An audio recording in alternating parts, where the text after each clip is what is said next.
জল আছে তো বোতলে? এই ফাল দুটো ধুয়ে দিতে, আমার ফাল দুটো ধুয়েছি এখান থেকে। এখানে সব ধোয়া? আমি সব ধুয়েছি। ধোয়া হলে। আর কালকে ছিল রামনবমী পুজো, তো আমরা খিচুড়ি এনেছিলাম, তুমি নেবে? তাই তো আমি এখান থেকে নিয়েছিলাম, তুমি তো আবার ভালো ছাড়া খাবে না, তুমি এই দুটো খাও। তো কালকে রামনবমী পুজো ছিল, তো ওখান থেকে খিচুড়ি এনেছিলাম। তো সকালে খিচুড়ি খাওয়া হয়েছিল, আর আজকে আমি ডক্টরের কাছে গেছিলাম, আমার একটা ইঞ্জেকশন হয়েছে। তো ইঞ্জেকশন দিয়ে হাতে প্রচন্ড ব্যথা। তো আমি ভাবছি যে খাওয়া দাওয়া তো আজকে কি হবে বাড়ি গিয়ে, তাহলে পরোটা নিয়েছে। তো তার জন্য আমি আবার পরোটা নিয়ে আসলাম, 200 গ্রাম পরোটায় 30 টাকা নিলাম। আমি আর সোনা দুপুরে খেলাম। তো সোনাকে আমি বলেছি আমাকে কাজ করতে না করেছে, শরীরটা আমার এত খারাপ লাগছে, মাথাটা ঘুরছিল প্রচন্ড, তো শরীরটা এত খারাপ, তাহলে দুটো ভাত বসিয়ে দেয়। ও হচ্ছে কি না খেয়ে থাকবো, তাও আমি ভাত বসাতে পারবো না। তো বসালোই না, ও ঘুমালো, আমিও ঘুমালাম, এত ঘুম পাচ্ছিল। তুই কি করছিস? জানি না কি করছিল, কিন্তু আমার প্রচন্ড ঘুম হচ্ছে, আমি জানি না কি করেছে। যখন ঘুম থেকে উঠেছি 5:30 বাজে, তাই না? 5:30 বাজে, এবার 7টার থেকে আবার পড়ানো আছে।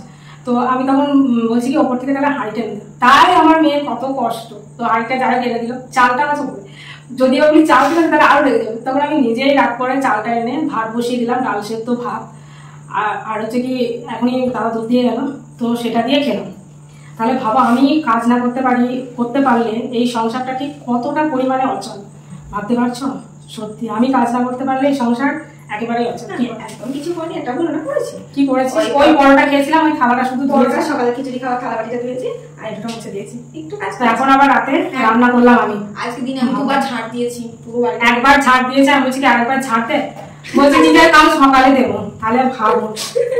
আর যেটা ঘটনা ঘটেছে সেটা তো বলাই হলো না, আজ কত বড় দুর্ঘটনা ঘটতে পারতো সেটাই তো বলা হলো না। আজকে বিশাল বড় একটা দুর্ঘটনা ঘটতে পারতো। আমি ভাতটা বসিয়ে দিয়ে স্নান করতে গেছি, তখন কটা বাজে? 6টা। আমি 7টায় পড়া আছে, স্নান আমার কাছে করতে গেছে, মানে শ্যাম্পু করতে হবে, 3বার স্নান হয়ে গেছে আমার, 2বার মাথায় জল দিইনি। আর আমাকে 7টা আগে স্নান করতে হবে, কারণ মাথায় একদম জ্বর পাকিয়ে গেছিল। তোকে আমি বলছি ভাতটা একটু দেখবি, মানে আস্তে স্লো মোশনে দিয়ে দিবি। ও কি করেছে জানো? ঘুমিয়ে গেছে। এদিকে আমি নিশ্চিন্তে মাথায় জল ঢেলে স্নান করছি, যে আস্তে দিতে বলেছি সোনাকে, সোনা ঠিক দিয়ে দেবে। ও বাবা, এসে চোখ ঘুমাচ্ছে, ভাত মানে আরেকটু হলে পুড়ে যেত, ভাত কি পুড়ে যেত, আরেকটু হলে মা মেয়ে দুজনেই এখানে ভূত হয়ে বসে থাকতাম, কেউ দেখার নেই এখানে। যদি আমাদের কিছু হয়ে যায়, এমন একটা জায়গায় আমরা বাস করি যে কেউ এসে দেখতে পারবে না যে আমরা মানে ভূত হয়ে শুয়ে আছি, মনে হয় দেখতে আমরা কিন্তু ভূত হয়ে ডাকি এসো, তবেই ছাড়া পাবে। এত বড় দুর্ঘটনা যে ঘটে যাবে সত্যি আমি ভাবতেও পারিনি।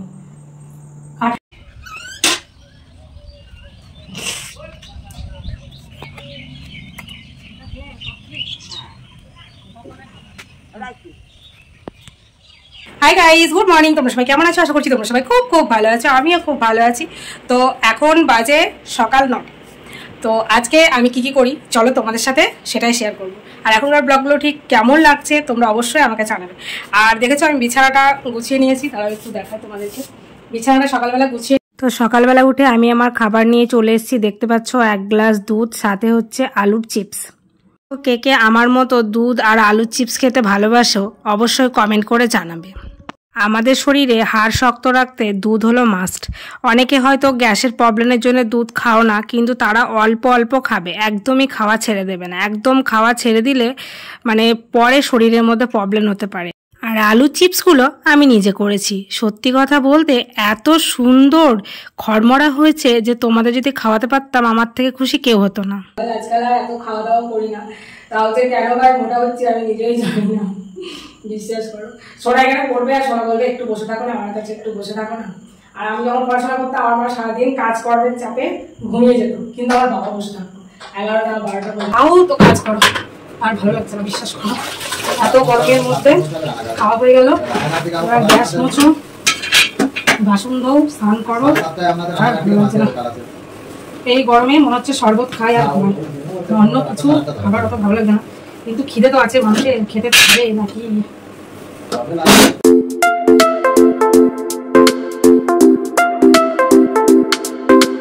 এই যে এখন তাড়াহুড়া করে ঘর মুছবো, বাসন ধোবো, স্নান করবো, তারপর দুপুরে রান্না করে আবার খাওয়ার সময় কথা বলবো। তো চলো খাই। তো আজকে আমাদের বাড়িতে রান্না হয়েছিল ডাল, পটল, চিংড়ি, আলু ভাজা আর মাটন। তো আমার মতো কে কে মাটন খেতে ভালোবাসো প্লিজ একটা কমেন্ট করে জানাবে। তবে নিজে রান্না করেছি বলে বলছি না, আমি সত্যি রান্নাটা খুব সুন্দর করি।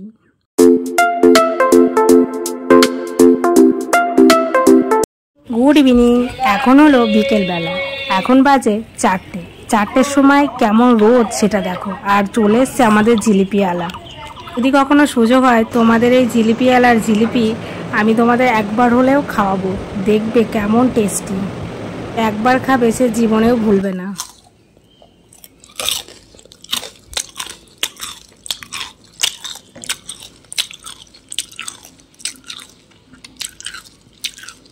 আওয়াজটা একবার শোনো।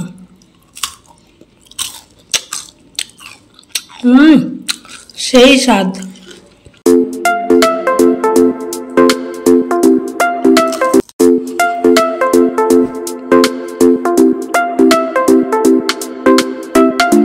এখন বাজে 8:45 আর আমি যাচ্ছি এখন চৈত্র সেলের বাজার করতে।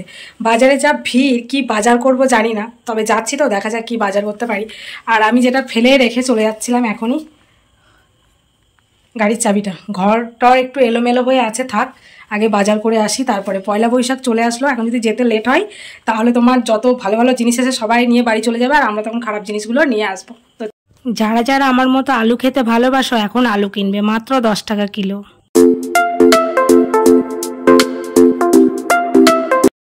ঘরের ভিতর বিশাল গরম, কিন্তু বাইরে ভালো রকম ঠান্ডা আছে। সোনা থাকলো বাড়িতে, আমি একাই যাই।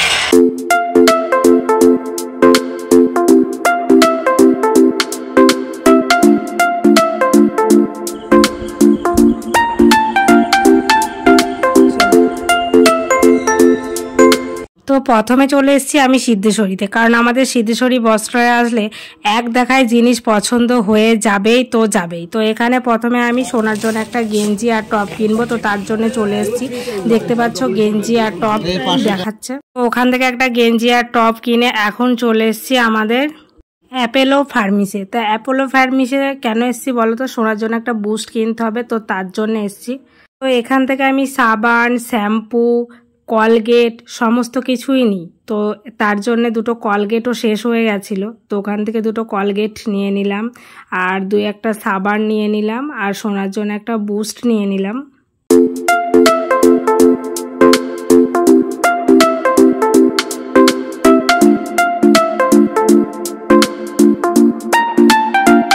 তো দেখতে পাচ্ছ আমি এই কলগেটটা ইউজ করি, তোমরা যারা যারা ইউজ করতে চাও করতে পারো।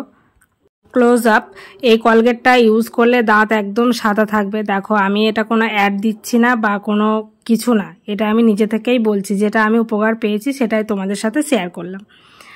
আর একটা গোলাপ জল নিয়ে নিলাম, আরও কিছু জিনিস নিয়েছি পরে তোমাদের দেখিয়ে দেবো। হ্যাঁ, সাথে আর একটা ডার্ক চকলেটও নিয়েছি, কারণ সোনা চকলেট খেতে খুব ভালোবাসে, তো তার জন্য নিয়েছি। কয়েকটা ব্রাশও নিয়ে নিয়েছি। তো এখানে আমার বিল করা হচ্ছে, এখানে আমি ফোনপেতে পেমেন্ট করে দেবো। আজকের দিনে সত্যি ফোনপে উঠে সত্যি খুব ভালো হয়েছে। আর একটুখানি মধুও নিয়ে নিয়েছি। তো এখানে সব কিছু পাওয়া যায়, মানে এক কথায় যা চাইবে তাই পাবে। চলো বাড়ি। বাপরে এতটা পরিমাণে ভিড় কি বল, বাপরে বাবা এতটা পরিমাণে ভিড়। ফোন নিয়ে যে ভিডিও করব সেটার মানে কোনো অবকাশই পাচ্ছি না। একটু ব্যাক ক্যামেরায় ভিডিও করতে শুধু ভয় লাগছে, ফোনটা যদি হাত থেকে কেউ উঠিয়ে নিয়ে চলে যায় কিচ্ছু করার থাকবে না। কারণ একবার পয়লা বৈশাখের আগের দিন আমার সাথে এরকম ঘটনা ঘটেছিল। আমার ব্যাগের থেকে টাকার ব্যাগ নিয়ে উধাও হয়ে গেছিলো। তখন আমি অনেক ছোট ছিলাম আর তোমার বুদ্ধিটাও অনেক কম ছিল, তাই রিস্ক আমি আর নিইনি। তো চলো এখন দুটো আমি খাবো, তারপর তোমাদের সাথে কথা বলছি। কোথাও গেলে আমার এসে প্রচণ্ড খিদে পায়, তো তার জন্যে আমি আলু সেদ্ধ, ডাল সেদ্ধ, ভাত করে গেছি, সাথে একটুখানি ঘি নিয়েছি। ওহ সেই স্বাদ। তো গাইস, কে কে আমার মতো আলু সেদ্ধ, ডাল সেদ্ধ, সাথে ঘি, কাঁচা লঙ্কা, লবণ দিয়ে ভাত খেতে ভালোবাসো? প্লিজ একটা কমেন্টে জানিয়ে যাবে। আর তোমরা সবাই চৈত্র মাসে কে কী বাজার করেছো সেটাও আমাকে কিন্তু বলবে।